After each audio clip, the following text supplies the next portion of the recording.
मेरी आवाज़ अगर आप तक आ रही है तो काइंडली मुझे चैट में आप मैसेज करके बता दीजिए।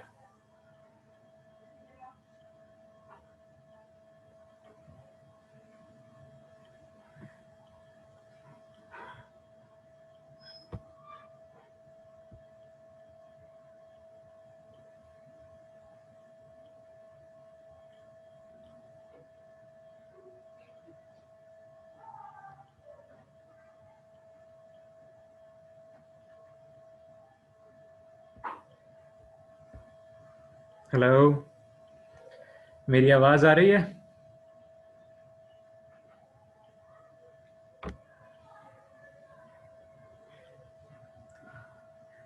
सही है, सही है। बहुत शुक्रिया।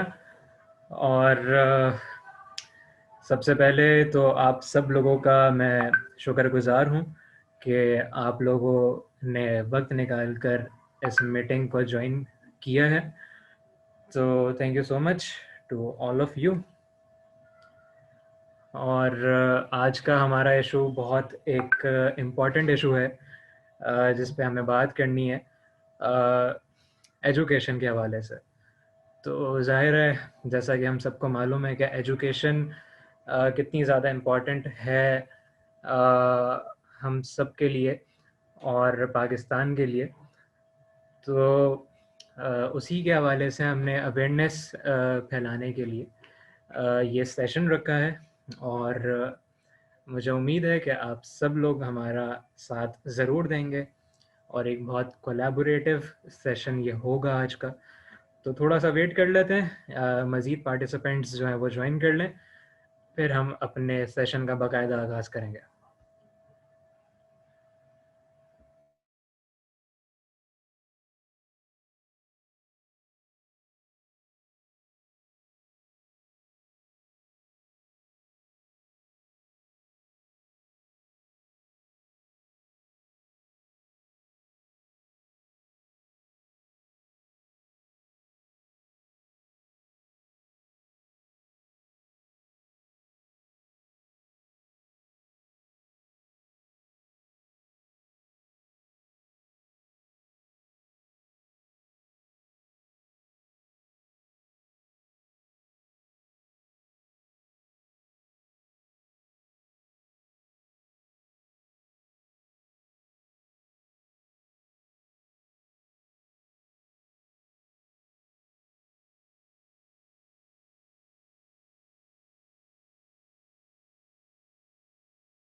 जी, बस हम लोग मज़ीद 2 से 3 मिनट इंतज़ार करेंगे और थोड़े से पार्टिसिपेंट्स आ जाएं, तो फिर हम लोग अपने सेशन का बाकायदा आगाज़ करेंगे।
जी, तो आज का सेशन, जैसा कि मैंने आप सबको बताया, एक बहुत कोलैबोरेटिव सेशन होगा।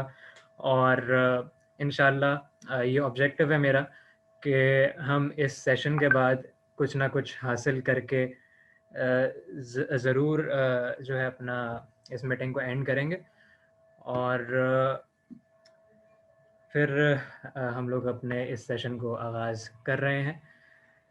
तो मैं एक गेस्ट स्पीकर हैं हमारे, तो उनका ब्रीफ इंट्रोडक्शन मैं आप सबको देना चाह रहा हूँ कि मिस्टर मोहम्मद उबैद अख्तर साहब को हमने आज अपना गेस्ट स्पीकर इनवाइट किया है, और बहुत माशाल्लाह से एजुकेटेड और बहुत लोगों के जो है वो बहुत बेहतरीन इंसान है सबसे पहले तो।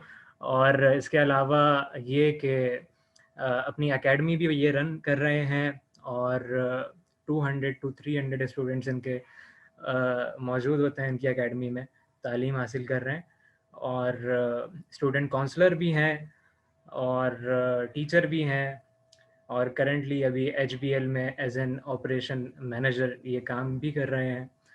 तो मैं अगर अपने हवाले से बताऊं कि आज अगर मैं 3.74 CGPA पर मौजूद हूं, तो इनका बहुत बड़ा हाथ है, बहुत बड़ा किरदार है, और ये कि आप लोग ज़रूर इनसे बहुत अच्छी टिप्स हासिल करेंगे। तो ये है कि बस अपनी मीटिंग को हम लोग शुरू करते हैं। अगर किसी का कोई क्वेश्चन है, कोई कुछ कहना चाह रहा है, अगर आवाज़ नहीं आ रही है, कोई भी मसला है, तो काइंडली वो पूछ सकता है कमेंट सेक्शन में। Thank you so much Ali. I hope कि मेरी आवाज़ सबको आ रही होगी। और जैसे कि अली का आज जो सेशन है अली का एजुकेशन के हवाले से, तो इसमें बहुत सारी चीज़ें हैं जो कि हम क्लैप्स कर जाते हैं। हमारी फैमिलीज, हमारे जितने भी मतलब लोग हैं, स्पेशली एशियंस लोग जो हैं, वो क्लैप्स कर जाते हैं चीज़ों को। तो जिसकी वजह से हमारी एजुकेशन जो है वो बहुत ही ज़्यादा मतलब एजुकेशन जो है डिक्लाइन हो रही है हमारी। क्योंकि हमारे स्टूडेंट्स जो हैं, हमारे यूथ है, हमारी यंगस्टर्स हैं, उसमें क्या कहते हैं, वो सही से काम नहीं कर पा रही इसके हवाले से कि उनको, क्योंकि उनको नहीं पता होता कि वो उन्हें करना क्या है, उन्हें किस तरीके से आगे बढ़ना है। उन्हें अपनी लाइफ में एजुकेशन के जितने भी फील्ड्स हमने, क्योंकि हमारे एजुकेशन डिपार्टमेंट ने, एचईसी ने जो है फील्ड सेलेक्ट की हुई, फील्ड्स बता दी गई हैं कि फला फला फील्ड्स हैं, क्योंकि उसकी मार्केटेबल वैल्यू भी है। तो उसमें बेसिकली हमें नहीं पता होता स्टूडेंट्स को, या हमें नहीं, खुद को नहीं पता होता कि हमें करना क्या है उसमें, हमें आगे किस तरीके से बढ़ना है। क्योंकि मुझे, जैसे मैं हूँ, मुझे जब तक नहीं पता चलेगा कि मुझे आगे निकलना कैसे है या मुझे किस चीज़ में इंटरेस्ट है, तो मैं कभी भी एजुकेशन बच्चा ले लेता है फॉर दी, मतलब for the sake of parents. Parents के लिए सिर्फ और सिर्फ ले रहा होता है कि उसको सिर्फ बच्चों को पहले ही से, जब बच्चा पैदा होता है उसके बाद से, 3 इडियट्स जैसे था कि बच्चा पैदा हुआ और उसको मतलब जैसे उसमें बता दिया गया था कि बच्चा पैदा होता है इंजीनियर बनेगा। तो उसमें फिर फरहान रस्तोगी था, उसने कहा कि पापा अगर मैं इंजीनियर बन जाऊंगा तो फिर टूटा फूटा इंजीनियर बनूंगा। यही मुल्क का अलमिया है हमारा भी, और पूरे मतलब एशियंस कंट्री का मुल्क का अलमिया है कि हम जो है एक्सपेक्टेशन, पेरेंट्स जो हमसे बहुत ज़्यादा हाई एक्सपेक्टेशन रखते हैं, जिसको हम फुलफिल भी नहीं कर पा रहे थे। क्यों? क्योंकि हर किसी का माइंड, हर किसी का नेचर एक जैसा नहीं होता।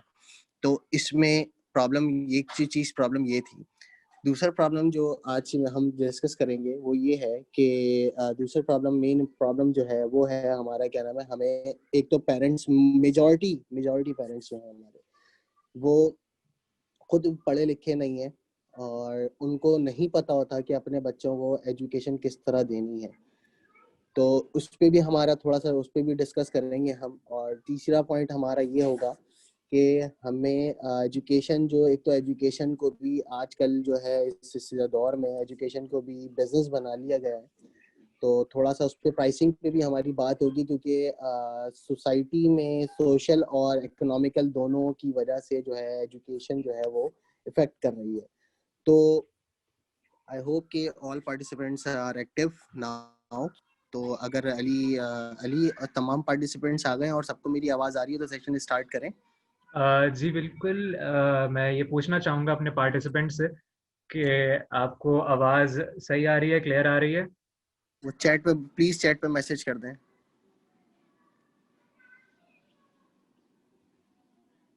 Voice is clear. ओके। तो ये कि सबसे पहले सवाल जो है मैं आपसे ये करना चाह रहा हूँ उबैद साहब, कि एजुकेशन बेसिकली इम्पोर्टेंट क्यों है, और इतनी इम्पोर्टेंस क्यों है एजुकेशन की? एजुकेशन इम्पोर्टेंट इसलिए है कि अब का जो आजकल का जो मतलब आज जो हमारा जो मॉडर्न दौर है, इसमें एजुकेशन आप ये चेक कर लें, सिंपल सी एग्जांपल देता हूँ अली साहब, कि इसमें आप ये देखें कि इसमें जब भी अब जो गार्ड की नौकरी भी है ना विंडो के, क्योंकि मैं भी खुद क्या नाम है मार्केट से मतलब मेरा भी लिंक है, और मैं भी खुद क्या नाम है जॉब कर रहा होता हूँ, प्रोफेशनल लाइफ में मेरा भी ताल्लुक है।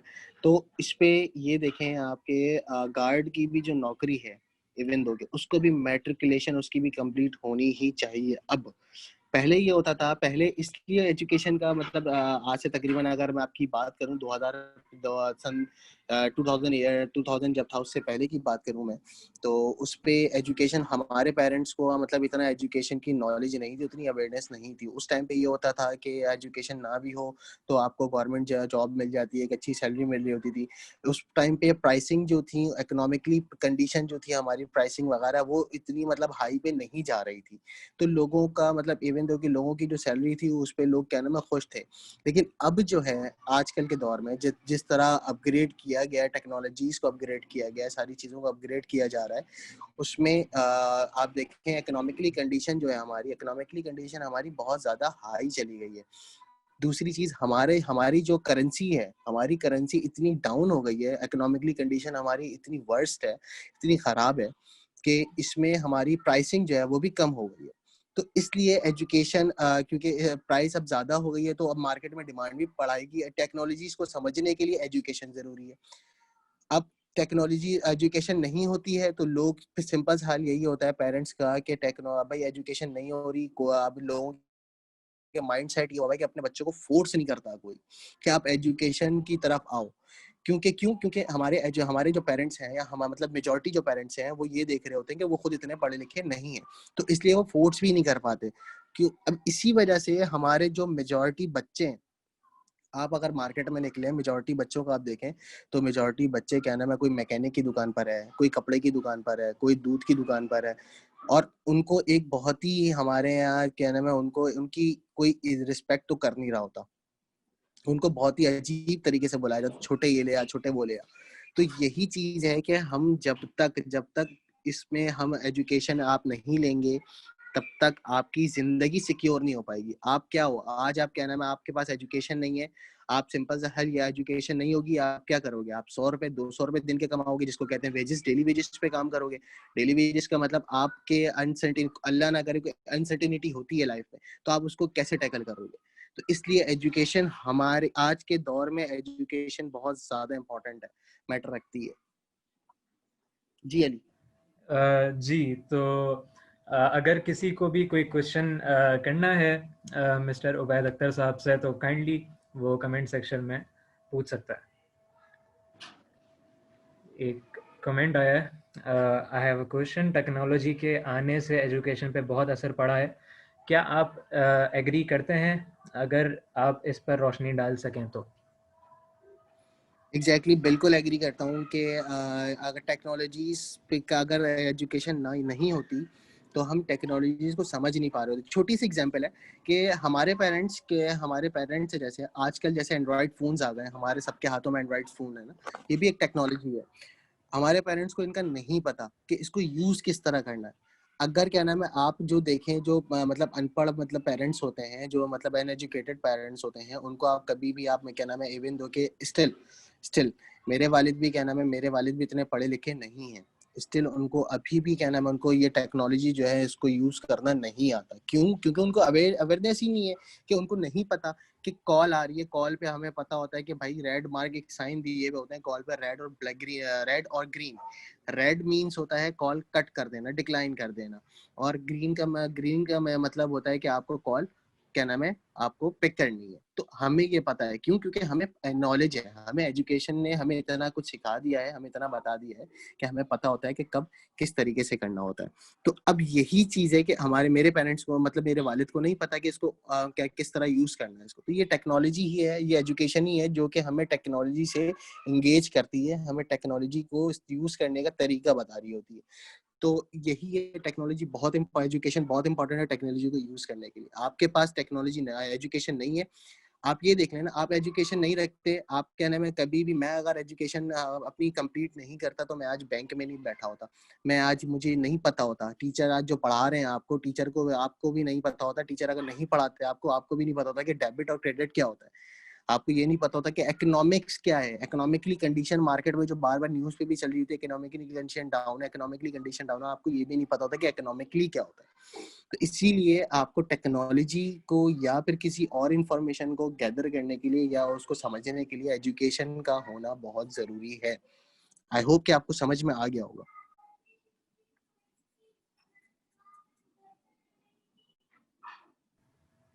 जी बिल्कुल, नेक्स्ट। आपने बहुत ब्रीफली जो है इस क्वेश्चन का आंसर दिया। उमायमा शेख जो है वो एक सवाल पूछ रही हैं, अब तो एजुकेशन की भी वैल्यू नहीं रही। If you might know how people look down upon BA studies, a literate person clearing BA regular still doesn't get the respect in the society. तो आप क्या कहेंगे इस हवाले से कि एक BA भी जो एक इंसान कर रहा होता है तो उसको भी रिस्पेक्ट नहीं मिल रही होती सोसाइटी में, तो इसका मतलब तो यही हुआ ना कि एजुकेशन की भी वैल्यू नहीं रही। नहीं, ऐसा कुछ नहीं है। अभी एचईसी ने, जो अभी आप लोगों को ही पता होगा, एचईसी ने आई गेस क्या नाम है, दिसंबर में या नवंबर में एक अनाउंसमेंट की थी कि 14 ईयर्स की एजुकेशन को वो क्या कह रहे हैं, वो डिक्लाइन कर रहे हैं। अगर किसी के पास 2019 की जो डिग्री है उसके पास, तो उसको उसको मैंडेटरी कर दिया कि उसको 2 साल का ऑनर्स करना पड़ेगा। वो इसलिए किया क्योंकि ये चाह रहे थे, एचईसी ने, ये बेसिकली एचईसी के करने का मकसद ये था कि जो, क्योंकि हम लोगों के माइंड में ये था, एजुकेशन को इतना मतलब इतना इजी बना लिया था कि इंटर किया, इंटर करने के बाद बीकॉम कर लिया। बीकॉम क्यों किया? बीकॉम 2 साल का या शॉर्टकट अपनाते हैं, बीकॉम करते हैं, ग्रेजुएशन कंप्लीट करते हैं, ग्रेजुएशन करने कंप्लीट करने के बाद हम मार्केट में चले जाएंगे। इससे ये हो रहा था, इससे बहुत सारे नुकसान ये हो रहे थे कि आपने आपने कम कोर्स पढ़ा, मतलब आपने नॉलेज कम ली, जो एज ए ग्रेजुएशन क्या नाम है एक नॉलेज होनी चाहिए आपके पास, वो आपके पास नहीं आई। 14 सब्जेक्ट आपने क्या नाम है कंप्लीट किया, 14 सब्जेक्ट कंप्लीट करने के बाद आपको डिग्री मिली, फर्स्ट डिवीजन से क्लियर किया आपने और मार्केट में चले गए। आपको मार्केटेबल प्राइस या मार्केटेबल वैल्यू का अंदाजा ही नहीं हुआ 14 सब्जेक्ट पढ़ने पे कि क्यों, क्योंकि आपको नहीं पता था कि आप आगे क्या, अगर कोई भी आप किसी भी फील्ड में जाते हो आपको फील्ड का पता ही नहीं होता। बीकॉम, जो भी बंदा बीकॉम करता है उसको फील्ड का नहीं अंदाजा होता कि उसको किस फील्ड में जाना है। उसको फाइनेंस में जाना है, उसको एचआर में जाना है, उसको सप्लाई चेन में जाना है, उसको क्या नाम है मार्केटिंग में जाना है, उसको नहीं पता होता। तो इसीलिए एचईसी ने एक ही प्लेटफॉर्म पे, एजुकेशन को एक प्लेटफॉर्म पे लाने के लिए उसने क्या किया, उसने ये कहा कि भाई अब कुछ भी हो, आप 14 ईयर्स की एजुकेशन, ग्रेजुएशन नहीं होगी, आपको 16 ईयर्स की एजुकेशन करनी है ताकि आपको मार्केट में आपको खुद फील्ड सेलेक्ट करने में आसानी हो कि आपको किस फील्ड में जाना है। जी जी बिल्कुल बिल्कुल, बहुत अच्छा जवाब आपने दिया है। और मैं भी एक सवाल आपसे पूछना चाहता हूँ। श्योर। अच्छा, तो मुझे सबसे पहले तो ये बताएं कि वुमेन एजुकेशन क्यों ज़रूरी है पाकिस्तान में, जो एक बात की जाती है वुमेन एम्पावरमेंट की, तो वुमेन एजुकेशन क्यों इम्पोर्टेंट है? बिल्कुल, मैं आपको इसके बारे में एक सिंपल सी मिसाल देता हूँ इसके बारे में कि आप ये देखें कि वुमेन एजुकेशन इसलिए इम्पोर्टेंट, इसलिए फोकस किया जा रहा है कि हमारे माशरे में, हमारी सोसाइटी में, हमारी सोशल एक्टिविटीज़ हैं उसमें हम क्या नाम है औरतों को हम उस तरह ट्रीट नहीं कर रहे होते। आप जो मतलब क्यों, क्योंकि हमारे पास एजुकेशन गैप है ना, कि हमारे पास मेल में, स्पेशली मेल में एजुकेशन गैप है कि यार वुमेन क्या नाम, वुमेन को इतना, वुमेन सिर्फ घरेलू होनी चाहिए, वो घर गृहस्थी संभालनी चाहिए, उसको सिर्फ आटा पकाना, रोटी पकाना, वॉट जो भी होता है वो करना चाहिए उसको। तो ये चीज इंपॉर्टेंट नहीं है, इवन दो कि कुरान में भी यही है कि तालीम हर मर्द और औरत पर फर्ज है। तो इसीलिए क्या नाम है, आप ये देख लें, जो भी मतलब छोटे छोटे लोगों की सोच होती है, जो छोटे मतलब फैमिली से ताल्लुक रखते हैं, उनसे पूछें आपके यार, आप क्या नाम है, आप वुमेन को क्या नाम है, या अपने ही घर में फैमिली मेंबर्स में फीमेल स्टाफ, फीमेल को क्या नाम है आप इनकरेज करते हो जॉब के लिए या पढ़ने के लिए? बोलता है इनको पढ़ के करना क्या है, इन पे पैसा जाया करने वाली बात है, इनको पढ़ के कुछ करना ही नहीं है, पढ़ने के बाद भी इनको शादी करनी है। ये लोगों की सोच होती है। तो उनको इसीलिए जो आजकल जो इतना ट्रेंड चला हुआ है कि वुमेन एजुकेशन है, वो वुमेन को, फीमेल को एजुकेशन देनी चाहिए, एजुकेशन करनी चाहिए। और आप ये देखो यार, वो छोड़ो, आप अपनी ही क्लास में देख लो, आप ये चेक कर लो कि जितनी भी फीमेल है, जितनी भी फीमेल हमारे क्लास में होती हैं, इवन के क्लास में या मेरे साथ कुलीग जो जितने भी फीमेल है, वो हमसे ज्यादा एक्टिव है। अगर मैं अपनी बात करूं तो मेरी एक कुलीग है, वो मुझसे ज्यादा एक्टिव है। मेरा बॉस मुझसे कहता है कि उबैद ये काम करना है, मुझसे पहले वो काम कर देती है। वो इतनी एक्टिव है वो वुमेन। हमने उनको फजूल में, हमारे माशरे ने उनको डिमोट किया है कि आप कुछ नहीं कर सकती, आपका काम, लोगों को पहले ही बच्ची होती है उसके माइंड में ये डालना शुरू कर देते हैं कि आपका काम बेटा सिर्फ जो है ना घर का काम है, आप घर में रहें और शादी करनी है आपको, बस। इसकी वजह से उनके बच्चों में उनका इफेक्ट पड़ता है कि अगर फीमेल को एजुकेशन नहीं होगी, मर्द क्या करता है, मर्द का काम क्या है, मर्द की सोच ये होती है कि मेरा काम सिर्फ और सिर्फ ये है कि भाई मैं पढूं, जॉब करूं, जॉब से घर आऊं, घर आके खाना खाऊं, सो जाऊं, फिर जॉब करूं, फिर जॉब। मेरा काम है पैसा लाना, चलाना औरत का काम है। तो औरत जब तक एजुकेशन औरत को मिलेगी नहीं, औरत को पता ही नहीं होगा, तो वो अपने बच्चों को एजुकेशन कैसे देगी, वो अपने बच्चे को कैसे पढ़ाएगी। तो यही चीजें कि वुमेन के लिए, फीमेल के लिए एजुकेशन होना लाजमी है, क्योंकि अब जो दौर है इसमें फीमेल और फीमेल दोनों में कोई फर्क नहीं है, कोई डिफरेंस नहीं है, बोथ आर इक्वल। तो इसकी वजह से वुमेन को तो एजुकेशन बहुत इंपॉर्टेंट है। जी Ali. Sorry, sir, for interruption. Sir, I have left a question in comment box. Kindly, if you read out that.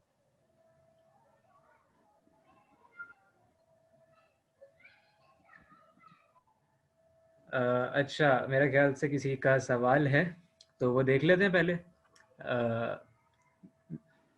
अच्छा, बिलाल हुसैन साहब जो हैं सवाल कर रहे हैं, I need to ask something related to that, don't you think the skill is more important than the degree? क्या आपको लगता है उबैद साहब के स्किल्स इम्पॉर्टेंट हैं ज़्यादा डिग्री से? अगर हमें नॉलेज ही नहीं होगी किसी भी चीज़ की, तो हमें स्किल्स कैसे आएंगी? मेरा तो ये सवाल पहले ये होगा कि अगर मेरे पास नॉलेज नहीं है तो मेरे पास स्किल्स कैसे आएगी? मुझे अगर नहीं पता, फॉर एग्जांपल चलो छोटी सी बात करते हैं, मुझे अगर नहीं पता कि टायर को खोलना कैसे, मुझे किसी ने एजुकेट ही नहीं किया कि टायर को खोलना कैसे, तो मैं टायर को खोलूंगा कैसे? मुझे नहीं पता कि उसमें कौन से टूल यूज होता है, मैं इसको, मुझे नहीं पता, एजुकेशन ही नहीं है, मुझे उसको किसी ने मुझे एजुकेट नहीं किया, तो मैं करूंगा कैसे? मेन चीज हर चीज में, चाहे वो पढ़ा लिखा हो या नहीं पढ़ा लिखा हो, आपको एजुकेशन हर चीज में होती है। आपको एजुकेट होना, आपको कोई एजुकेट करेगा तभी आप वो काम करोगे, आपके अंदर वो स्किल्स आएंगी। आपको भी नहीं पता होता कि स्किल्स आपके अंदर क्या क्या है। बचपन में जब बच्चा पैदा होता है उसको भी नहीं पता होता उसकी स्किल्स क्या है। थोड़ा सा वो जब पढ़ना सीखता है तो उसको पता होता है कि उसको अब क्या करना है। किसी की ड्राइंग अच्छी होती है, आर्टिस्ट बन जाता है, तो उसको बाद में पता रियलाइज होता है कि मेरी ड्राइंग अच्छी है, मुझे आर्टिस्ट बनना चाहिए। तो यही चीज है कि एजुकेशन तो हर चीज में है। आप ये मत समझें कि एजुकेशन नहीं है और स्किल्स होनी चाहिए तो काम हो जाता है। स्किल्स तो फिर मजदूर के पास भी है, लेकिन उसकी उसकी जिंदगी क्या है, उसकी वैल्यू क्या है मार्केट में? आज के दौर में मार्केटेबल वैल्यू सिर्फ और सिर्फ एजुकेशन के हिसाब से, वरना अदरवाइज कोई नहीं है। हम टीचर के पास एजुकेशन है, हम टीचर्स को क्या, टीचर्स के पास स्किल्स है ना पढ़ाने का, टीचिंग करता है, वो स्किल्स है उसके पास। तो उसको हम क्यों रिस्पेक्ट दे रहे होते हैं? हम उसको सर बोलते हैं या मैम बोलते हैं, क्यों रिस्पेक्ट देते हैं? रिस्पेक्ट क्यों? क्योंकि यार उसके पास नॉलेज है। अगर नहीं होता, यही चीज हम अपने दोस्तों को क्यों नहीं सर और बोलते? वो भी तो हमें गाइड कर रहे होते हैं पेपर्स के टाइम पे, हम कंबाइन स्टडी करते हैं, एक बैठा हुआ होता है वो गाइड कर रहा होता है हमें, हम उसको सर और मैम क्यों नहीं कहते? क्योंकि वो हमारे साथ का है, उसको इतना नहीं पता जितना एजुकेशन, उसको नहीं पता होता कि उसको मतलब इतना नॉलेज नहीं है उस फील्ड के हवाले से, वो स्किल्स नहीं है। ये फर्क है। स्किल्स के लिए भी एजुकेशन बहुत जरूरी है। आपको एजुकेशन होगी तो आपको पता चलेगा कि स्किल्स क्या है आपकी। जी जी बिल्कुल। और सवाल देख लेते हैं अगर किसी ने पूछा है। ये आई गेस उमामा शेख हैं जिन्होंने कहा है कि cooking cleaning is a basic life skill which all should know. Anyhow being an educated woman helps raise a better generation ahead. बिल्कुल ऐसा ही है उमामा।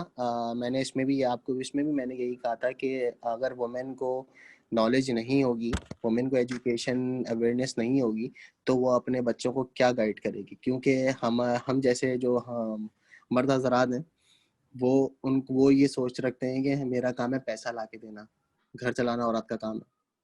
तो औरत को जब पता ही नहीं होगा तो औरत बच्चे को कैसे पालेगी? तो यही चीज है ma'am. So next question Ali. जी, तो नेक्स्ट क्वेश्चन ये है कि क्या आपको नहीं लगता कि ओ और ए लेवल की एजुकेशन जो है वो हमारे कराची बोर्ड सिस्टम से या सिंध बोर्ड सिस्टम से थोड़ी सी अलग है, मुख्तलिफ है, और वहाँ के बच्चों में मैंने देखा है कि बहुत ज़्यादा इंटेलिजेंट होते हैं और मतलब अच्छी तरह से वो अपनी तालीम को हासिल करते हैं और फिर अपनी ज़िंदगी में अप्लाई करते हैं। तो क्या आपको लगता है कि ओ लेवल की तालीम में क्या फ़र्क है? मेन चीज़ इसमें ये कि ओ लेवल्स और सिंध बोर्ड और कैम्ब्रिज सिस्टम में ये फ़र्क होता है कि सिंध बोर्ड में हमें भी पता है, हम खुद सिंध बोर्ड के ही हैं, तो सिंध बोर्ड में ये होता है कि हमें एक पैटर्न दे दिया जाता है जिसको फॉलो करना होता है। हमें ये पता होता है कि पेपर में कौन कौन से क्वेश्चन आएंगे, मतलब इस साल अच्छा ये वाला आया तो इस साल ये नहीं आएगा, अगले साल ये वाला आएगा। तो हमें ये पता होता है कि हमें सिर्फ पैटर्न फॉलो कर रहे होते हैं, हमें ये नहीं पता होता कि यार ये हमारे पास जो एक चैप्टर वाइज जो हमारे पास टीचर सिलेबस पढ़ा रहा है, हमें पूरे साल जो टीचर सिलेबस पढ़ाता है, हमें ये नहीं पता होता उसमें कि यार ये इस सिलेबस में इस सब्जेक्ट में क्या बात की जा रही है। तो इसी वजह से, और ओ लेवल्स कैम्ब्रिज में बिल्कुल इसका ओपोनेंट है, इसका बिल्कुल ऑल्टरनेट है, इसका अपोजिट है। वो ये है कि एजुकेशन कैम्ब्रिज में ये कभी नहीं पता होता कैम्ब्रिज में कि भाई कैम्ब्रिज में पेपर में क्या आने वाला। उसमें ये पता, बस सिर्फ इतना पता होता है कि यार अगर ये चैप्टर है ना, उनमें बेसिकली सबसे ज्यादा मेन फर्क जो है, वो मेन जो डिफरेंस है वो ये है कि उनकी रीडिंग स्किल्स को इतना स्ट्रॉन्ग कर दिया जाता है, रीडिंग और लिसनिंग, ये दो चीजों को इतना स्ट्रॉन्ग कर दिया जाता है उसमें कि वो अगर कोई चीज पढ़ रहे होते हैं तो उनको पता चल जाता है कि वो क्या है, वो इतना डिटेल में बात कर रहे होते हैं और उनको सारी चीजों की अवेयरनेस हो जाती है कि यार इस कोर्स में अगर ये सब्जेक्ट है तो इसमें क्या बात हो रही है। वो शुरू से लेके चलते हैं। हमारे पास टीचर, हमारे टीचर का भी फॉल्ट है, ये नहीं कि हम जैसे टीचर्स जो होते हैं उनका भी फॉल्ट होता है कि वो कभी बच्चों को गाइड ही नहीं करते, या कभी बच्चों को शुरू से बच्चों के माइंड में, टीचर हो चाहे पेरेंट्स हो या हमारी सोसाइटी हो सिंध बोर्ड की स्पेशली, वो ये देख रही होती है, बच्चों के माइंड में यही माइंड में डाली होती है कि बेटा ए लेना है ना, ए प्लस लेना है, ग्रेड पे भाग रहे होते हैं। वो ग्रेड पे नहीं भागते, वो नॉलेज पे भागते हैं कैम्ब्रिज वाले। तो ये फर्क होता है इसमें कैम्ब्रिज में और क्या नाम है मेट्रिकुलेशन में, सिंध बोर्ड में। जी, बिल्कुल। तो आई होप सबको ये बातें जो है समझ आ रही होंगी और बहुत इन्फॉर्मेटिव ये सेशन है। उमायमा कह रही हैं कि O level students study half the subjects earlier that we study in our uni degree. तो बिल्कुल मैं एग्री करता हूँ इस बात से। जहाँ तक मैंने ओ लेवल्स के बच्चों को देखा है तो बहुत वो काबिल होते हैं और काफ़ी चीज़ें वो पहले हमसे पढ़ चुके होते हैं। तो मिस्टर उबैद साहब, आपसे अगला क्वेश्चन जो है वो ये है कि तालीम आपकी जो है वो सोशल लाइफ के लिए कितनी इम्पोर्टेंट है?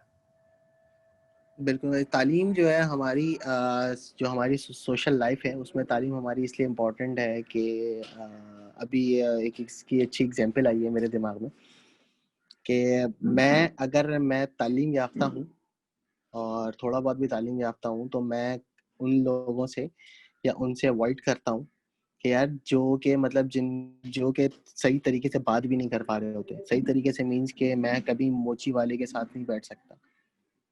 क्यों? क्योंकि मेरे एक जो मेरा माइंड सेट है, जो मेरा एजुकेशन से जो मेरा माइंड सेट हुआ है, वो उसके साथ मेरा मैच नहीं कर पाएगा। ये होता है तालीम आपकी सोसाइटी पे इसलिए इम्पोर्टेंट हो जाती है कि आप कभी भी, आप, मैं जो हूँ या हम सब के नॉलेज ये होती है कि यार अगर मेरे पास तालीम है ना, तो मैं उनके साथ बैठूंगा ज़्यादा कम, मुझे इजी कंफर्टेबल फील होगा कि जिनके पास क्या नाम है, जो कि मुझसे उसी तरीके से बात करें जिस तरह से मैं बात कर रहा हूँ। अगर मैं क्या नाम है उन लोगों के साथ बैठता हूँ जो कि तालीम याफ्ता नहीं है, जो कि एजुकेशन को नहीं पता उनको कि क्या होता है, तो इसी वजह मैं उनके साथ फिर वो मतलब मेरी जो कोलैबोरेशन होती है वो नहीं हो पाएगी। तो इसलिए तालीम सोसाइटी पे, हम सोसाइटी में हमारे डिफरेंस क्यों है, क्यों हम क्या नाम है गुलशन है तो जौहर है तो औरंगी है तो कोरंगी है तो डिफेंस है, हमें डिफरेंस क्यों आ रहा है?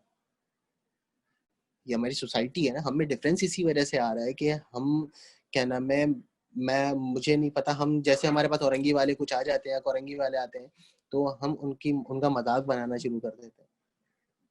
तो इसी वजह से कि उनकी लैंग्वेज और हमारी लैंग्वेज में या हमारे एजुकेशन के बाद जो हमारी लैंग्वेज या टोन चेंज होता है तो ये फर्क हो जाता है, टोन का फर्क आ जाता है।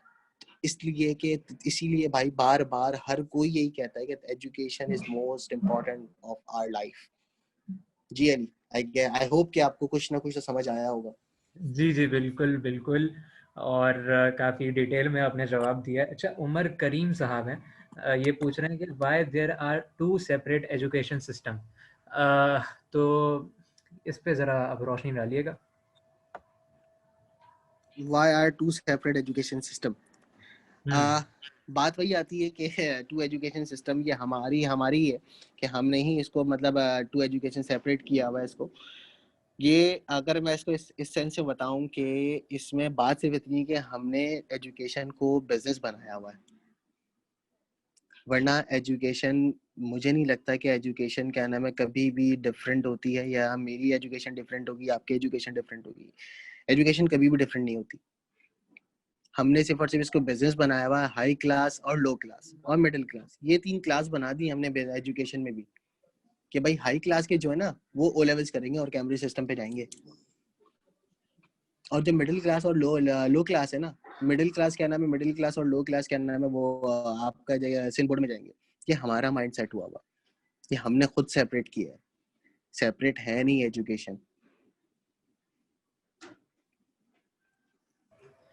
जी बिल्कुल, तो उम्मीद है आपको आपके सवाल का जवाब मिल गया होगा। Sorry, sir, for interruption. Sir, I have asked 2 questions, but you didn't reply to my questions. जी जी बिल्कुल, इरशाद साहब पूछ सकते हैं आप। Sir, I have dropped my questions in a comment box. Kindly, if you read out the questions. अच्छा, मैं देख लेता हूँ। Thank you. अच्छा, उबैद साहब, ये इरशाद साहब ने सवाल पूछा है कि I think this is the responsibility of our respected teachers to empower students to gain knowledge. सही है, to be a confident person और not to run for grade and a burden of assignments के जाहिर है। ये बिल्कुल बिल्कुल ऐसा ही है इरशाद साहब। बेटा इरशाद, देखो इसमें टीचर असाइनमेंट जब भी देता है ना, असाइनमेंट क्विज और ये सारी चीजें देता है, ये हमें भी बर्डन लग रहा होता है कि टीचर असाइनमेंट्स पे असाइनमेंट्स दे रहा है, बर्डन लग रहा होता है हमें। लेकिन ये असाइनमेंट्स जो है ना, ये असाइनमेंट्स के देने का मकसद यही होता है कि बच्चे नॉलेज ले सकें। बहरहाल इसमें जो इसने इन्होंने ये कहा है कि टीचर की, बिल्कुल टीचर की रिस्पॉन्सिबिलिटी है, टीचर की रिस्पॉन्सिबिलिटी है, टीचर सर्विस जब प्रोवाइड कर रहा है उसके अर्निंग ले रहा है। टीचर की रिस्पॉन्सिबिलिटी 110% ये है कि स्टूडेंट्स को इतना एम्पावर दे दिया जाए कि वो जिस मतलब उसको जो नॉलेज लेनी हो ना वो नॉलेज ले। हमारे पास यही होता है भाई, मैं कह रहा हूँ कि हमने उसको बिजनेस बनाया हुआ, जैसे कि जॉब मतलब बिजनेस का क्या होता है 9 to 5। हमने भी अपने एजुकेशन को इतना बिजनेस बना लिया है कि अब एक बच्चा जिसकी कैपेसिटी क्या नाम है, जिसकी कैपेसिटी सिर्फ 1 घंटे की है, 1 घंटा, वो 1 घंटे सिर्फ 1 घंटे से ज्यादा तो कुछ पढ़ ही नहीं सकता वो, या आधे घंटे की कैपेसिटी है उसकी। वो दिल से जो पढ़ेगा वो आधे घंटे से 1 घंटे से पढ़े, 1 घंटे से ज्यादा पढ़ ही नहीं सकता। हम उसको 3-3 घंटे बैठा देते हैं, तो उसके 2 घंटे उसके भी जाया होते हैं, टीचर भी थकता है, टीचर भी जाया होता है बोलने से। तो ये हमने खुद सेट किया हुआ है कि टीचर को भी चाहिए, रिस्पॉन्सिबिलिटी टीचर की 110% यही है कि टीचर सुधारता है और बिगाड़ता भी है। टीचर की रिस्पॉन्सिबिलिटी होनी चाहिए कि टीचर को समझना चाहिए कि अपने बच्चों को, स्टूडेंट्स को इतना एम्पावर किया जाए कि आपको पता होना, टीचर्स को पता होना चाहिए कि कौन सा बच्चा किस तरीके से समझ सकता है, नॉलेज ले सकता है। तो टीचर को 110% टीचर की रिस्पॉन्सिबिलिटी होनी चाहिए। जी जी, तो नेक्स्ट क्वेश्चन ये है शब्बीर साहब का कि क्या आपको लगता है कि मौजूदा तरीके से हम बच्चों को तालीम दे रहे हैं 21वीं सदी की ज़रूरियात के मुताबिक? क्या हम उनको तैयार कर रहे हैं? नहीं, बेसिकली पाकिस्तान में जो है अभी तो वैसे भी कोविड है, तो कोविड की वजह से तो बहुत सारे लोगों ने टेक्नोलॉजी इस्तेमाल की है, बहुत सारे स्कूल्स ने टेक्नोलॉजी, जस्ट लाइक जूम, हम जैसे हम मीटिंग कर रहे हैं, हमें एजुकेशन नहीं होती तो हम इसको नहीं यूज़ कर पाते, क्या है ये क्या नहीं है। लेकिन 2021 के हिसाब से बात सिर्फ इतनी है कि एजुकेशन हमारी इतनी वीक है कि हम अपने बच्चों को वो एजुकेशन नहीं दे पा रहे, तभी हम पीछे हैं, हम हर चीज़ से पीछे जा रहे हैं। इसी वजह से ही जा रहे हैं कि हम अपने बच्चों को, जो हमें जो साथ साथ चलना चाहिए, जो जितने भी मतलब वर्ल्ड, इस वर्ल्ड वाइड जो हम जो जोग्राफिकली हम कनेक्ट हैं सबसे, हम ये देख रहे होते हैं कि यार फलाना बंदे ने यूएस में हर छोटी सी छोटी एक्टिविटी को इतना मतलब इतना उसको वायरल कर दिया जाता है कि उसको मोटिवेट किया जाता है। आज छोटी चीज कर रहा है, कल बड़ी चीज करेगा। हमारे पास ये नहीं है। हमारे पास बस ये है कि बस रटवाओ बच्चों को पेपर पास कराना है। हम सिर्फ और सिर्फ फोकस करते हैं डिग्री पे, हम एजुकेशन पे फोकस नहीं करते कि हमें नॉलेज ही नहीं लेनी, हमें डिग्री लेनी है। क्यों लेनी है डिग्री? जॉब करनी है। जॉब क्यों करनी है? भाई घर चलाना है। ये हम लोगों के दिमागों में ये बात डाली गई है। तो इसीलिए मुझे नहीं लगता कि हम 2021 के हिसाब से क्या नाम है एजुकेशन प्रोवाइड कर रहे हैं। अगर मैं ये सोच रहा था कि अगर हमारा मकसद ये हो कि हम तालीम हासिल करें हसूल इल्म के लिए, हसूल रिस्क के लिए नहीं, तो ये सोच ज़्यादा बेटर हो जाएगी। आपका क्या ख्याल है? एग्जैक्टली वो 3 इडियट में वो क्या कहते हैं, रणछोड़दास श्यामरदास छाछड़ कहता तो है कि तरक्की के लिए भी, तरक्की के पीछे ऐसी कुछ डायलॉग है ना उसके कि तरक्की के पीछे ना भागो, तालीम मतलब तालीम के पीछे भागो, तरक्की खुद झक मार के आएगी। तो यही इस टाइप का ही कुछ कहता, वो डायलॉग देता। तो वो यही चीज है, वो यही बताना चाह रहा है कि आप इल्म हासिल करो। हमारे पास जितने पुराने लोग थे तो उन्होंने कभी वो तरक्की के पीछे नहीं भागे, उन्होंने तालीम हासिल की है। कायदे आजम ने भी तालीम हासिल की थी, तो आज पाकिस्तान उन्होंने बना, अवेयरनेस थी तो उन्होंने मोटिवेट किया लोगों को। उनको मोटिवेट करने का तरीका आता था। अगर वो उनको नहीं आता मोटिवेट करने का तरीका, वो नहीं लोगों को उकसाते, तो आज पाकिस्तान तो होता ही नहीं। बिल्कुल बिल्कुल। अब बस टाइम दूसरा की थोड़ी सी कमी है, तो बस मैं ये चाह रहा था कि मैं एक ऐसी मोटिवेशनल पोइट्री आप लोगों के साथ शेयर करूं ताकि बच्चे उससे जो है थोड़ी सी मोटिवेशन हासिल कर सकें कि नहीं तेरा नशेमन कसरे सुल्तानी के गुंबद पर, नहीं तेरा नशेमन कसरे सुल्तानी के गुंबद पर, तू शाही है बसेरा कर पहाड़ों की चट्टानों में। तो ये अल्लामा इकबाल साहब का जो है ये शेर है। तो आई होप आप लोगों को थोड़ी बहुत मोटिवेशन इससे मिली होगी। और एक सवाल और आ रहा है। मेरे ख्याल से अभी सवाल लेने का जो है वो टाइम बिल्कुल नहीं है। सर आप जो है बस एक मैसेज दे दें स्टूडेंट्स के लिए कि स्टूडेंट्स को, जैसे कुछ स्टूडेंट्स चाहते हैं कि वो पढ़ने के साथ साथ जो है वो जॉब भी करते रहें, आमदनी भी होती रहे उनकी, तो उनके लिए आपका क्या पैगाम है? क्योंकि 40 मिनट्स का सेशन होता है, तो थोड़ा जल्दी इस हवाले से गाइड कर दीजिएगा। मैं अपनी एग्जांपल देता हूँ कि मैं फर्स्ट सेमेस्टर में जब था तो उसमें मैंने क्या मेरे वालिद ने मेरी फीस पे की थी फर्स्ट सेमेस्टर में। और सेकंड सेमेस्टर से मैंने ये देखा कि नहीं यार वालिद पे बर्डन पड़ रहा है, तो मुझे भी कुछ ऑब्वियसली होता है, पॉकेट मनी चाहिए होती है। वालिद क्या नाम, वाकई वालिद ने एक फिक्स पॉकेट मनी की हुई है, उससे ज्यादा हम दोस्तों में बैठते हैं तो ऑब्वियसली खर्चा होता है। तो मैंने ये सोचा कि मुझे भी कुछ ना कुछ करना चाहिए पढ़ाई के साथ साथ। मेरी पढ़ाई 4 घंटे 6 घंटे की होती है, उसके बाद मैं फ्री होता हूँ, मुझे इसको भी कंज्यूम करना है। तो मैंने ये किया कि मैंने ट्यूशंस पढ़ाना शुरू कर दी। मैं होम ट्यूशंस देने लगा। मैंने उस वक्त पैसों पे फोकस नहीं किया। उस वक्त मैंने सिर्फ ये देखा कि मुझे ट्यूशंस पढ़ानी है और नॉलेज मुझे खुद को भी होती है। देखें आप, जब मैं तो ये कहता हूँ कि जो स्टूडेंट्स होते हैं ना, वो स्टूडेंट्स मतलब टीचर उसके साथ क्या कहते हैं, पढ़ाई के साथ साथ ट्यूशंस जब करते हैं ना, तो उनके 2 फायदे होते हैं। एक तो उनकी रीडिंग स्किल्स अच्छी हो जाती है। रीडिंग स्किल्स के बाद क्या नाम है उनका दूसरा पॉइंट जो होता है, उनको क्या नाम है उनको नॉलेज आना शुरू हो जाती है। तो यही चीज है कि आपको भी मैं यही सजेस्ट करूंगा तमाम स्टूडेंट्स को कि आप क्या नाम है पढ़ने के साथ साथ आप पढ़ाएं भी, टीचिंग भी करें, होम ट्यूशंस दें लोगों को। स्टार्ट में ये मत सोचें कि स्टार्ट में कभी आप कुछ भी करने से पहले ये मत सोचिएगा पैसों के पीछे भागेंगे तो आप कुछ भी नहीं कर पाएंगे। आप ट्यूशंस पढ़ाएं। मैंने तो कुछ ऐसे भी हैं क्या नाम है, कुछ ऐसे भी स्टूडेंट्स थे मेरे पास जो कि क्या नाम है जिनसे मैं फी भी नहीं लेता था, मैं फ्री में पढ़ा रहा होता था उनको, क्योंकि उनको पढ़ाने में मुझे मजा आ रहा होता था। तो यही चीज है कि आप पैसे आपके पास खुद आएंगे जब आपके पास नॉलेज एक अच्छी होगी। आपके पास एजुकेशन ही नहीं होगी, आपके पास पैसे कहाँ से आएंगे? वही है कि फिर आप जब आपको अगर पैसे, जब वो कहते हैं ना पैसे आप अपनी अमाउंट में जीरो उस वक्त तक बढ़ा सकते हैं जब तक आप खुद चाहेंगे। तो खुद चाहेंगे उस वक्त जब आपको नॉलेज होगी किसी चीज की। तो बिल्कुल। मेरा यही मानना है, मेरा यही आप सबको क्या नाम है एक मैसेज है कि स्टूडेंट्स हैं, स्टूडेंट एजुकेशन के साथ साथ आप क्या नाम है जॉब नहीं कर सकते, प्रोफेशनल जॉब जो होती है वो नहीं कर सकते। पार्ट टाइम जॉब करने के लिए आपके पास यही बेस्ट ऑप्शन है कि आप पढ़ें और पढ़ाएं। सही है, बहुत बहुत आज में शुक्रिया कम है। मिस्टर उबैद अख्तर साहब, आज आपने हमारी रहनुमाई फरमाई। टाइम की शॉर्टेज की वजह से ये सेशन हमें एंड करना पड़ रहा है, तो बहुत बहुत शुक्रिया तमाम लोगों का जिन्होंने पार्टिसिपेट किया, और ख़ास तौर पर आपका मिस्टर मोहम्मद उबैद अख्तर साहब। तो कोई इशू नहीं, थैंक यू सो मच आप लोगों ने मेरी इतना पेशेंस के साथ मेरी बात सुनी, और आई होप कुछ ना कुछ आप लोगों को समझ में आया होगा। इंशाल्लाह उस पर अमल करें, इंशाल्लाह कुछ ना कुछ तो आप लोग कर ही जाएंगे लाइफ में। हम जैसे यंगस्टर्स ही हैं कि जो कि हमें आगे खुद को आगे इस कंट्री को लेके चलना है। मैं एक चीज़ और ऐड करना चाहता हूँ अली, एक मिनट मुझे और दे देना कि हमें ये फोकस करना चाहिए कि जैसे अली का मैंने वो क्या कहते हैं एक शॉर्ट वीडियो थी अली की, वो मैंने अली की चेक की थी, वो देख रहा था मैं, तो उसमें अली ने बहुत अच्छा मैसेज दिया था कि क्या नाम है हमें उन बच्चों को भी हमें मोटिवेट करना चाहिए जो कि क्या नाम है उनको आप ये मत देखो कि वो पैसे नहीं देंगे, पैसे उनको फ्री में भी पढ़ाओ, बहुत सवाब मिलता है। एजुकेशन नॉलेज अलग मिलेगी, सवाब बहुत मिलेगा।